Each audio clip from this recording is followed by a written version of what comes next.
War Sara ಗಡಿಯ ಕೋಟೆಯ ಗಡಿ ಕಾವಲುಗಾರರನ್ನಾಗಿ 21 ಸಿಖ್ ವೀರ ಯೋಧರನ್ನ ನೇಮಿಸಿತ್ತು ಬ್ರಿಟಿಷ್ ಸರ್ಕಾರ.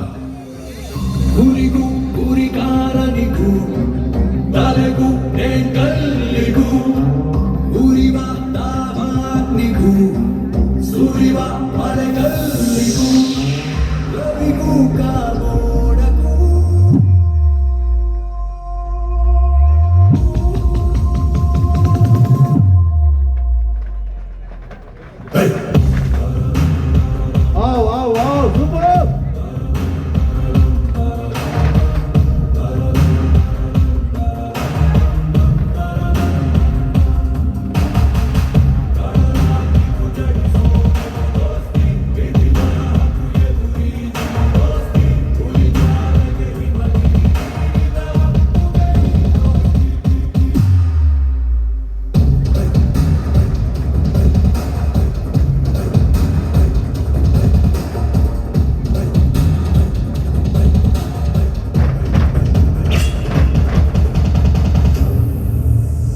ಅದೇ ಸಂದರ್ಭದಲ್ಲಿ ಅಫ್ಘಾನಿಸ್ತಾನದ 10,000 ಜನ ಉಗ್ರರು ಹೊಂಚು ಹಾಕಿ ದಂಡೆತ್ತಿ ಆ ಪ್ರದೇಶವನ್ನು ಆಕ್ರಮಿಸಲು ಬರ್ತಾರೆ.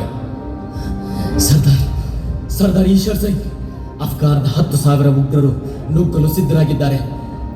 ನೀವು ಆದಷ್ಟು ಬೇಗ ಈ ಸ್ಥಳವನ್ನು ಖಾಲಿ ಮಾಡಬೇಕೆಂದು ಬ್ರಿಟಿಷ್ ಸರ್ಕಾರ ಆದೇಶ ಮಾಡಿದೆ. ಬೇಗ ಇಲ್ಲಿಂದ ಹೊರಡಿ. ಸರ್ದಾರರೇ, ನೆನಪಿದೆ ಅಲ್ವಾ, ನಮ್ಮ ತಾಯಿ ನಾಡಿಗೆ ಪ್ರಾಣ ಕೊಡೋಕೋ ಸಿದ್ಧ. ನಾವು ಒಂದು ಸಾರಿ ಮಾತು ಕೊಟ್ರೆ ಮುಗೀತು. ಸರ್ದಾರ್, ಈ ಮಣ್ಣಿನ ಋಣ ತೀರಿಸೋ ಸಮಯ ಬಂದಿದೆ. ಎಲ್ಲರೂ ಸಿದ್ಧ.